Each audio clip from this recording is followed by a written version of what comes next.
साचा शब्द बताइया, साचा दिया मुकाम, बंदो ताते तव चरण, सच गुरु सतनाम। बड़े श्रद्धा प्रेम से बोले पूज्य देवता परमहंस स्वामी शेषकानंद जी महाराज की जय। कृपया सभी लोग अपने अपने स्थान पर विराजें। जो जहाँ हैं जैसे हैं, आज का यह सत्संग बहुत ही पावन, सदगुरु की कृपा। हाँ, बच्चे जहाँ भी हो जैसे सब लोग बैठ जाओ सब लोग। देखो ये बच्ची आई हुई है, आज का सत्संग विशेष हम इसको दे रहे हैं क्योंकि ये बार बार प्रश्न करती है। इसके अंदर जो है भ्रम बना हुआ है। कोई चीज ऐसी परिस्थितियां आ जाती हैं तो जो बच्चे होते हैं, जो अभी कम उम्र के होते हैं, जो थोड़ा संसार से ज्यादा ग्रसित होते हैं, जो सत्संग नहीं करते हैं, उनके अंदर बहुत ज्यादा विरह बनता है।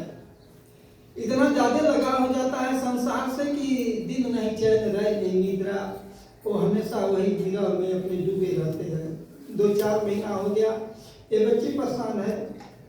ऐसा क्यों हुआ, इसका बार बार एक ही प्रश्न होता है। जब आती है तो रोती, ऐसा क्यों हुआ, क्या हम किए।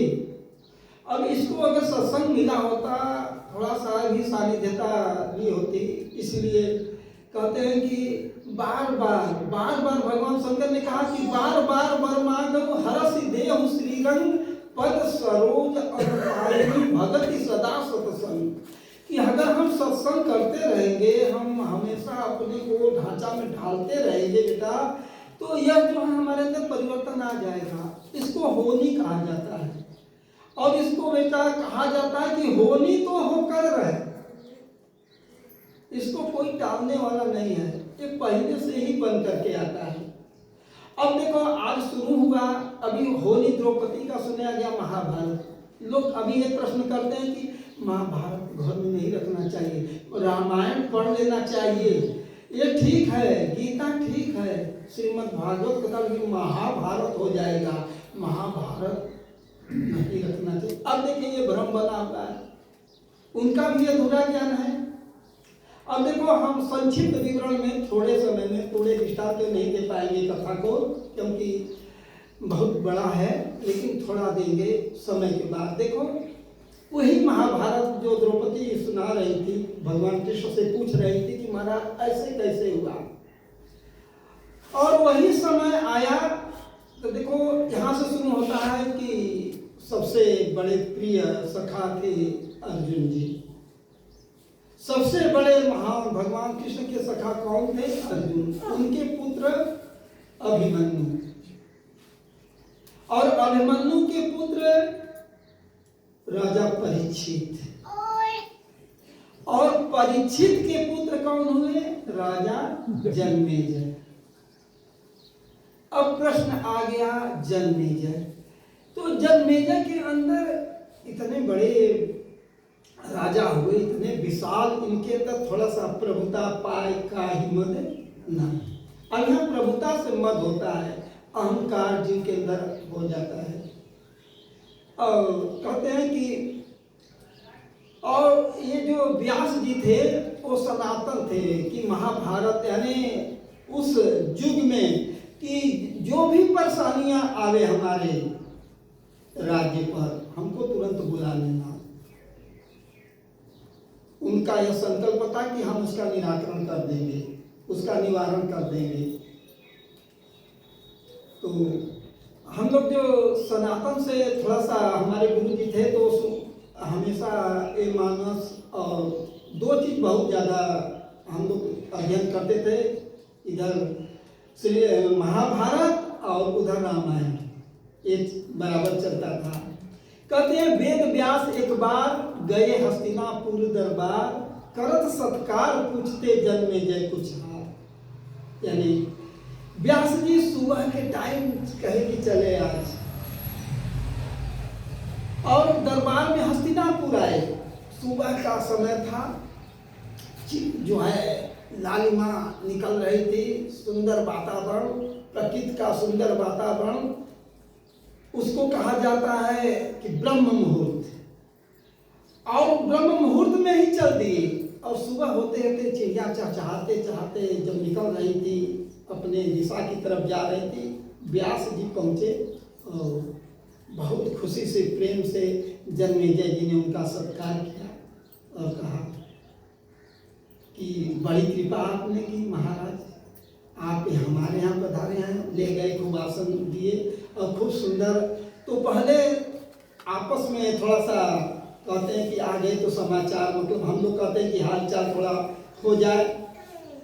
तो कह रहे हैं कि महाराज आप आ ही गए हैं तो थोड़ा सा हमारे जो पूर्वज हैं, हमारे जो कुल है का थोड़ा समाचार हमको सुनाइए।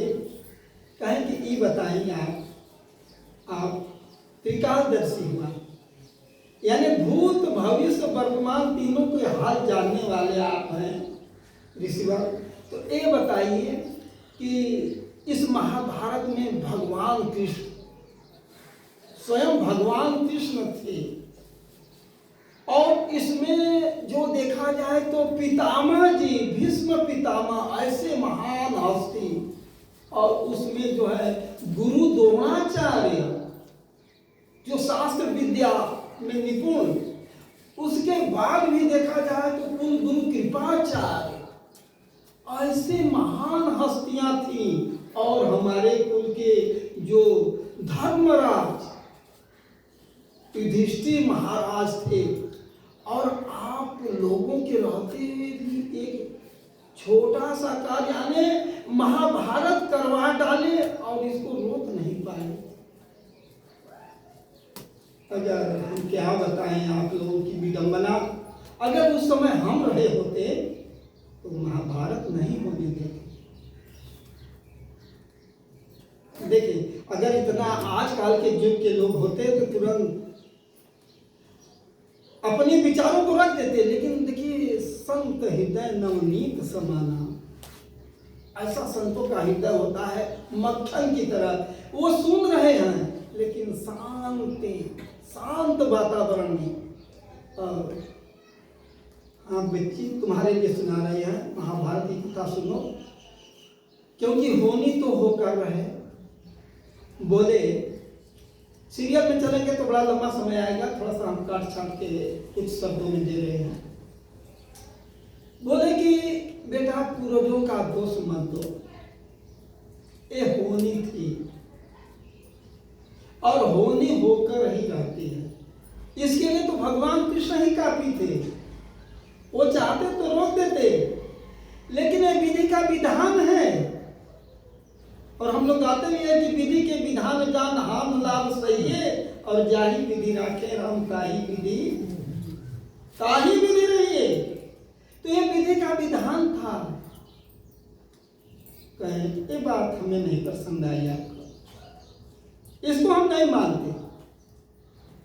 अरे आपके पास विवेक नहीं था, इतने लोग थे, आपकी बुद्धि काम नहीं कर रही थी, हम ये बात नहीं। हमारे बारे में कोई चीज बताए, देखिए हम अभी दिखाते हैं। अब यहाँ अहंकार जो है, हम किससे बात कर रहे हैं? जो त्रिकालदर्शी है और हम एक राजा ठहरे। यहाँ कहते हैं अहंकार में तीनों गए, धन, वैभव और वंश। अगर यहाँ अहंकार काम कर रहा है तो ये तीनों जाएगा, धन भी जाएगा, धन और वैभव, और मतलब तुम्हारी जो कीर्ति और वंश भी चला जाएगा। अब इनके अंदर अहंकार बताइए, कहें कि ठीक है, देखो अभी हम तुमको बता रहे हैं लेकिन तुम कर नहीं पाओगे। आज से 6 माह के अंदर एक ऐसी घटना घटने वाली है, तुम होश कर लेना। और ऐसा समय आएगा कि तुम्हारे राज्य में एक व्यापारी आएगा, और व्यापारी आएगा और घोड़ा इतना सुंदर लेकर आएगा, इतना सुंदर, काला रंग का घोड़ा इतना सुंदर रहेगा।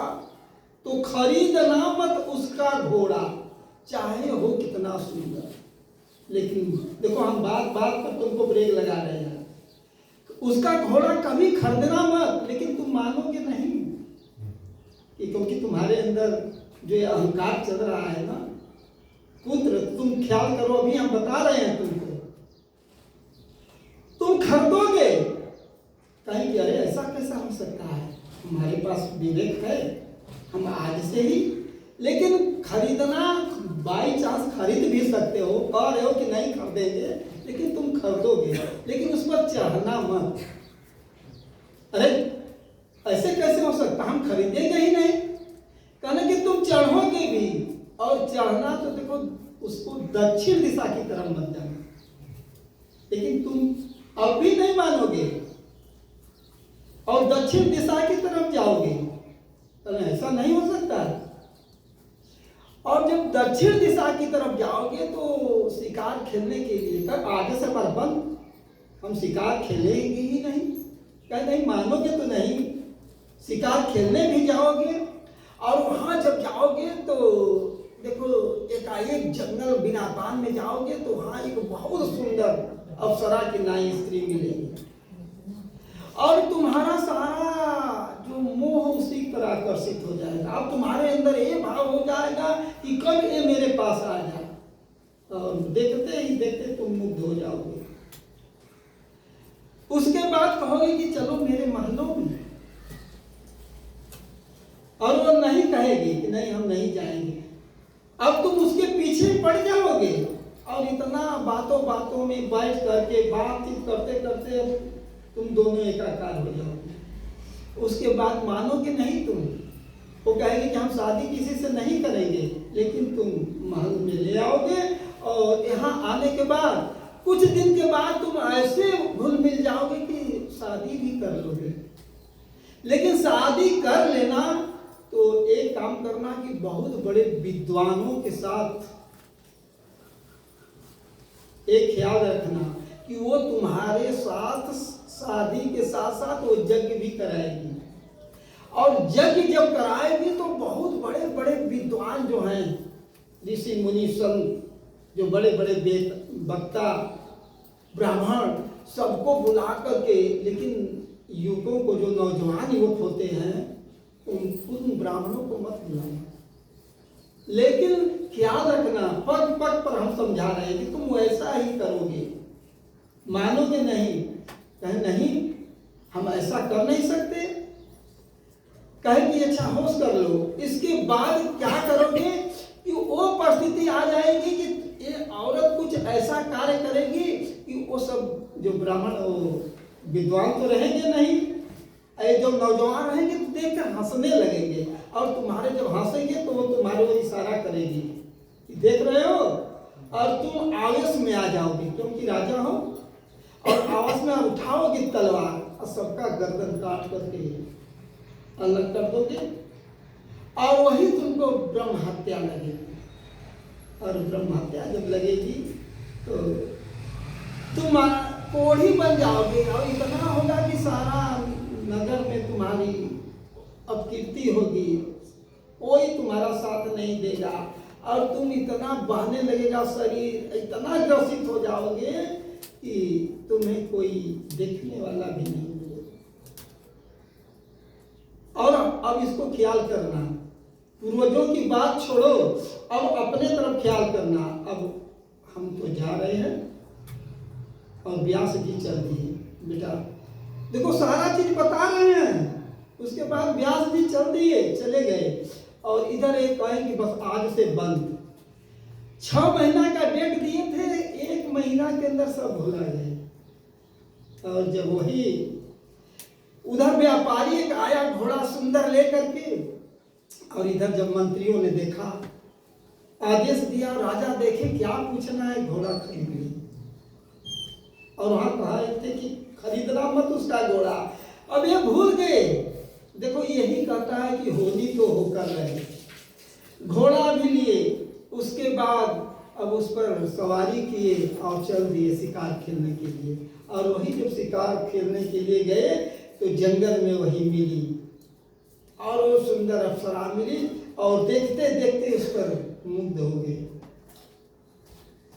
उसके बाद उसको महल में ले आए और महल में लाकर कुछ दिन के बाद शादी की, और शादी किए तो उसके बाद कह रही कि अब यज्ञ कराइए, यज्ञ हो, कीर्ति बढ़े।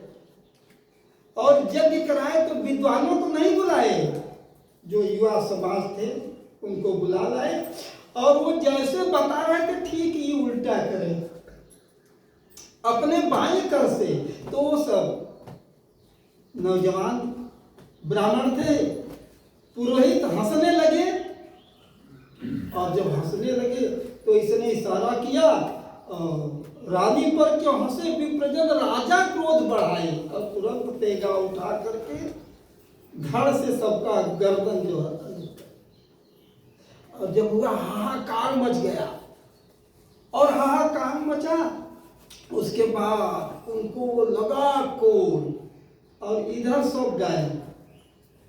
होनी तो होकर रहे, जो तुम बार बार प्रश्न करती हो कैसे, देखो वहां सब लोग हैं, और ये होनी जो है विधि का विधान है, ये पहले से प्रारंभ पहले बना,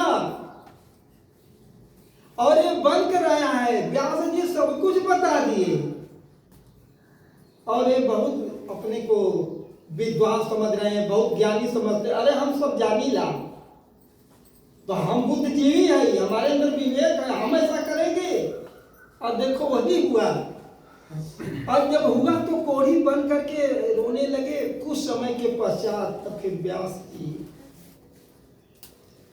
आए, कहें चले तनी अब देखें। नगर में जो ही आए कहीं कोई नहीं लौक रहा है, सब लोग। कुछ दरबान मिले, बताए कि क्या होता है तुम्हारा। राजन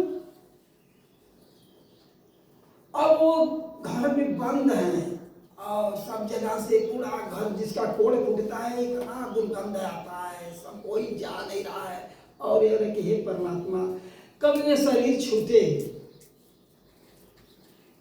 वो व्यास जी जब दरबान जाकर बुलाया और पहुंचे तो कहें कि अरे दरवाजा खोले थे ये दुर्गंध, लेकिन वो तो जानते ही थे। तुरंत दौड़ करके पुकार के लुपट करके रोने लगे, और पांव पकड़ लिए कि जल्दी से मुक्त करिए महाराज।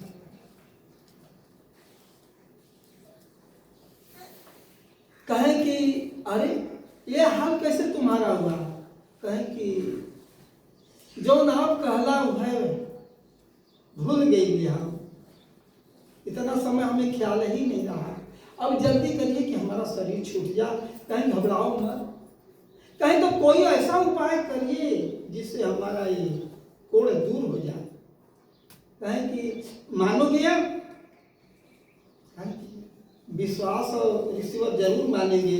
कहें कि एक लक्ष्य है, अगर श्रद्धा से विश्वास के साथ भ्रम नहीं करोगे तो तुम्हारा कोड़ दूर हो जाएगा और सुंदर बन जाओगे। लेकिन हम जो कहेंगे वह तुमको मानना पड़ेगा। आज्ञा सबने सुसाई सेवा, कल बिल्कुल मानेंगे। कहे कि देखो अब तुम्हारे पूर्वजों, महाभारत की अब सीरियल शुरू होगी, शुरू से और आखिरी तक हम कथा कहेंगे, और तुम श्रोता बैठ करके सावधान होकर के विश्वास के साथ इस कथा को सुनना। लेकिन कहीं भी जरा सा भी ये कैसे हुआ, क्यों हुआ, अब तुम्हें कुछ नहीं बोलना है, बस हाथ जोड़ करके कथा सुनो। कहेंगे बहुत अच्छी बात है। अब कथा शुरू किए व्यास जी, बकायदे सब कुछ सजा, जैसे कथा होती है पूरा सजा करके व्यास जी कथा सुनाने लगे महाभारत की। और ये सुनने लगे, बड़ी श्रद्धा से प्रेम से सुन रहे हैं विश्वास के साथ। लेकिन एक समय ऐसा आया जब कहने लगे कि जब हाथियों के झुंड आया और भीम थे, तो भीम इतने विशाल थे और हाथियों का हजार हजार कुंटल की हाथियां थी। लेकिन जिसका सूंड पकड़ते, जिसका पैर पकड़ते, उसको आकाश में फेंक देते। कथा सुन रहे हैं और आज तक लोग उसी गगन मंडल से में अभी हैं, अभी उसी में भ्रमण कर रहे हैं। अरे ऐसा तो कभी ऐसा नहीं हो सकता, उनकी कथा बंद मने कैले रही पुत्र, अब हमारी कथा नहीं होगी, अब तुम्हारा कोड़ दूर नहीं होगा। बीच में बोलने के लिए मना किए थे ना, लेकिन ये कैसे हो सकता है कि मतलब कि आज तक वो जो है आकाश में विचरण कर रहे हैं और उठा करके फेंक देते। अच्छा गलती हो गई, क्षमा करें, कहें कि बस अब तुम्हारा, फिर शुरू किए और पूरी कथा सुनने श्रद्धा अब तो ढर हो गई, कहने की गुरु बिनु ज्ञान न उपजै, भय बिनु भक्ति न होय, पारसु में परदार है, कंचन के ही विधि हो। कहने की भय बिनु भक्ति नहीं होती। पूरी कथा सुना दीजिए और सुनी बहुत श्रद्धा से, लेकिन फिर अंतिम में कहना कि आज तक है यही नहीं, एक जो है नहीं समझ में आ रहा है कि आज तक कैसे कहें कि मनवा नहीं तू, कहें कि अच्छा तुमको दिखा रहे हैं। मंत्र जाप मम दृढ़ विश्वासा, पंचम भजन सुवेद प्रकाशा। बेटा मंत्र का जाप, देखो मंत्र ऐसी चीज है कि जो चाहो कर सकते हैं। भगवान राम कहे कि मंत्र जाप, और मंत्र द्वारा तुरंत जब लेकर के व्यास जी गगन मंडल में मतलब आकाश की तरफ जल विचरण किया और वहां से जैसे जैसे हाथी विचरण कर रहे थे, गुरुत्वाकर्षण पृथ्वी पर आगे विचरण करने लगे। देखो रोए लगना, देखना करने, धन्य है आप। कहे देखो आज तक और वहां पर कहेंगे देखो ये हमारी कथा जो है सत्य है, ये जो हम सत्य हैं सिद्ध किए हैं, देखो यही सत्य है, और देखो आज तक ये सत्य है। और वही जो है जो प्रश्न का लक्ष्य था बार बार और मुख से निकला, और यही कोड़ जो है यहाँ तक उनका रह गया, जो जन्मेजय का यही नहीं गया। उसके बाद जितना सुने थे सब खत्म हो गया, कोड़ तो